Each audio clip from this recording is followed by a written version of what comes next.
গাজীপুরের কালীগঞ্জ উপজেলার বিনিরাল গ্রামে ঐতিহ্যবাহী জামাই মেলা অনুষ্ঠিত হয়েছে। প্রায় ২৫০ বছরের পুরনো এই মেলায় জামাইরা বড় মাছ কেনার প্রতিযোগিতায় অংশ নেন এবং সেই মাছ শ্বশুর বাড়িতে নিয়ে যান।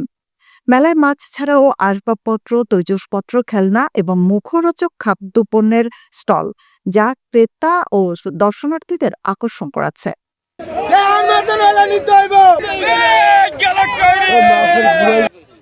স্থানীয়দের মতে মেলা উপলক্ষে মেয়ে জামাইকে দাওয়াত করে আনা এ এলাকার মানুষের রীতিতে পরিণত হয়েছে। প্রতি বছর এই মেলায় দল বেঁধে বন্ধু বান্ধব নিয়ে তারা ঘুরতে আসেন। এই মেলা স্থানীয় সংস্কৃতি ও ঐতিহ্যের অংশ হিসেবে বিবেচিত হয় এবং প্রতি বছর বিপুল সংখ্যক মানুষের সমাগম ঘটে।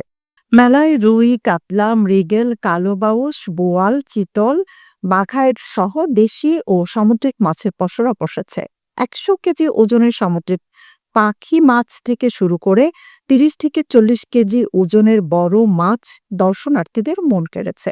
মাছের পাশাপাশি গলদা চিংড়ি, পাবদা, গুলশা, বাইন, কাইকলা এবং রূপচাঁদার মতো মাছও ছিল উল্লেখযোগ্য। মেলায় ক্রেতা বিক্রেতাদের হাঁক ডাক আর দরদাম ছিল বেশ জমজমাট। আশপাশের গ্রাম থেকে জামাতা, শ্বশুরসহ পরিবারের লোকজন ভিড় জমিয়েছেন মেলায়। মাছ কেনায় জামাইদের মধ্যে চলে অঘোষিত প্রতিযোগিতা। কে কত বড় মাছ কিনবেন তা নিয়েছিল ব্যাপক উত্তেজনা। যাবত মাছ কিনে নিয়ে যায়, মেলার সবচেয়ে বড় মাছটাই আমার দুলাভাই কেনার চেষ্টা করে সবসময়। এবছরও আসছে, ইনশাল্লাহ আমরা বড় একটা মাছ কিনে নিয়ে যাব। পাখি মাছটা আমরা ১,০০০ টাকা কেজি বিক্রি করতেছি। ১০০ কেজি ওজন পাখি মাছ ১ লক্ষ টাকা বিক্রি হয়েছে অলরেডি। তারপরে যদি কেউ কোনো ক্রেতা নিতে চায় ২ কেজি, ১ কেজি, ৫ কেজি, তাদের জন্য আমাদের মেলার সোহাগ ভাইয়ের বিশেষ আকর্ষণ, মানে লস দিয়ে হইলেও উনি ২ কেজি বিক্রি করবে। মাছ কেটে দেওয়ার জন্য সুব্যবস্থা রাখছে। গাজীপুর ছাড়াও টাঙ্গাইল, নারায়ণগঞ্জ, নরসিংদী, ময়মনসিংহ সহ বিভিন্ন স্থান থেকে মানুষ এই ঐতিহ্যবাহী মেলায় অংশ নিতে আসেন। পুরনো এই মেলাটি একদিনের জন্য হলেও গ্রামীণ জীবনের ঐতিহ্য ও আনন্দের আবহ তৈরি করে।